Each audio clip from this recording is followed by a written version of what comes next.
after sending all of the used and obsolete equipment in the U.S. and NATO arsenals to Kiev. Someone at the State Department apparently went rummaging through the old files and came up with this.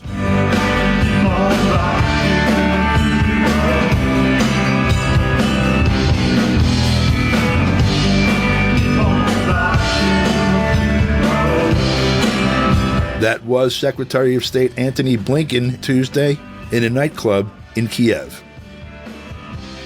With the Kiev government facing the collapse of its military across the line from Russia's forces, it has become increasingly desperate, bombing civilian targets again this past weekend, causing 20 civilian deaths, and some speculate that Kiev and/or the U.S. is behind the attempted assassination on Wednesday of Slovakia's Prime Minister, Robert Fico.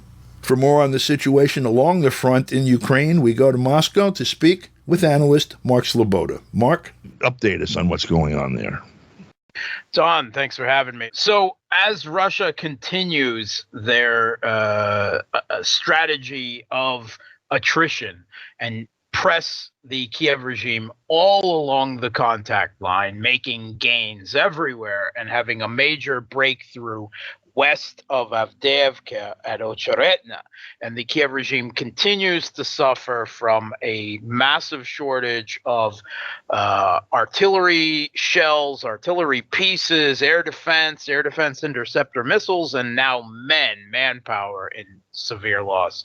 Russia has opened a new front to the north, to the very northwest of Ukraine, the Kharkov region, right across the border from the Russian region of Belgorod, which has been the subject of Kiev regime-backed neo-Nazi raids and pretty much constant rocket and drone attacks against residential buildings. So again, the civilian. It's a political terror attacks against the Belgorod region of Russia.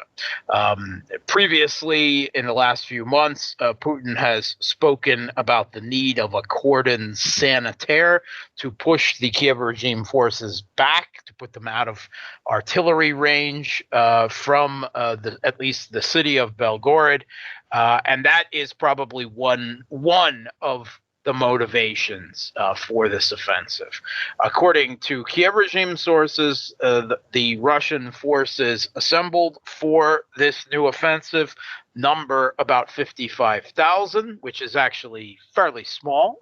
For instance, it's less than half the size of the Russian offensive force in west of Avdiivka at the Ocheretna breakthrough. But it is still significant. And the other primary motivation is to stretch out the Kiev regime's already stretched out defensive lines. They are the Kiev regime's genocidal maniac military intelligence chief, Kyrylo I Like the Dark Budanov. He said that the Kiev regime has no reserves left. None to send to Kharkov. They are stripping units from battalions all along the front, individual units, to try to send up there in some kind of hodgepodge of men assembled. You know, it's like, you know, you're thinly slicing the ham as much as you can in order not to facilitate a breakthrough at any one place as a result of that. And what you're doing is weakening the lines everywhere.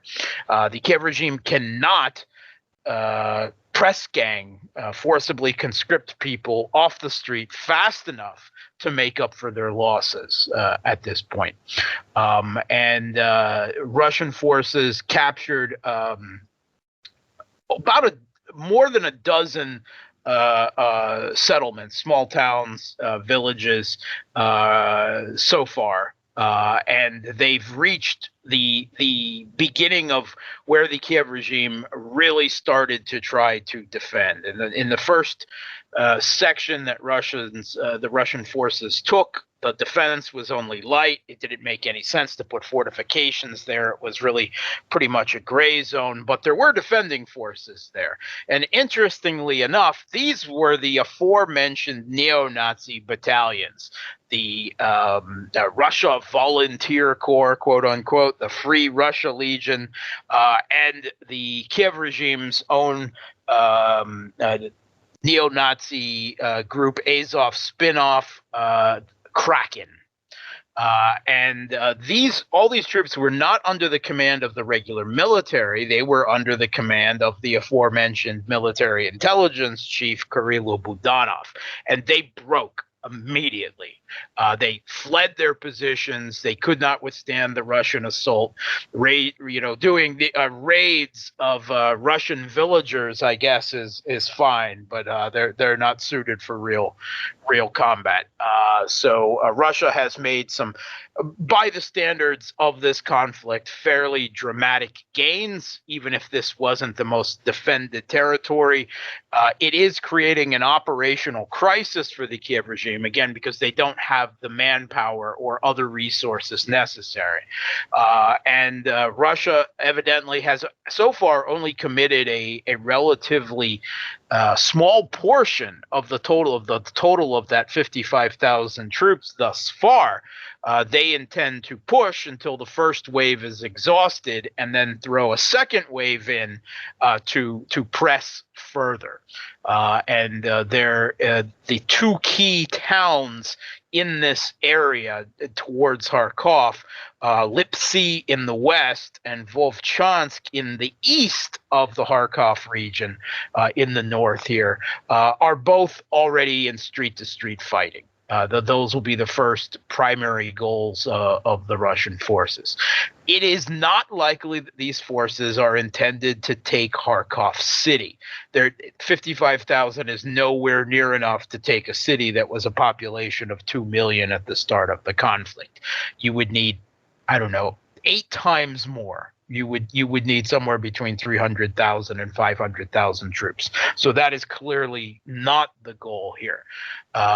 But this cordon sanitaire, and to perhaps begin to surround to a certain degree and cut the supply lines to Kharkov is very possible. And the Kiev regime's military intelligence chief warns us that if this all wasn't bad enough, that Russia intends to open another new front in the coming days, just a bit further to the west, also in the north, in the Sumy region. And the Kiev regime, if they didn't have enough forces to rush to the front to try to form some type of defense to stabilize the line in Kharkov, they certainly don't have enough in Sumy. And this is certainly part of the reason why Antony Blinken made his sudden trip to Kiev to make the Ukrainian people suffer from his rendition of Neil Young's quote unquote "Rocking in the Free World" at a Kiev cafe a bar called Diktat. It's like perfect. It's perfect. They're not even subtle. No, you think the guy, his parents are very well to do, and he brought up in the lap of luxury, all kinds of privileges. You'd think some rich kid that's privileged to the hilt that wants to play guitar would actually learn how to play it by the time of his age, because he was terrible.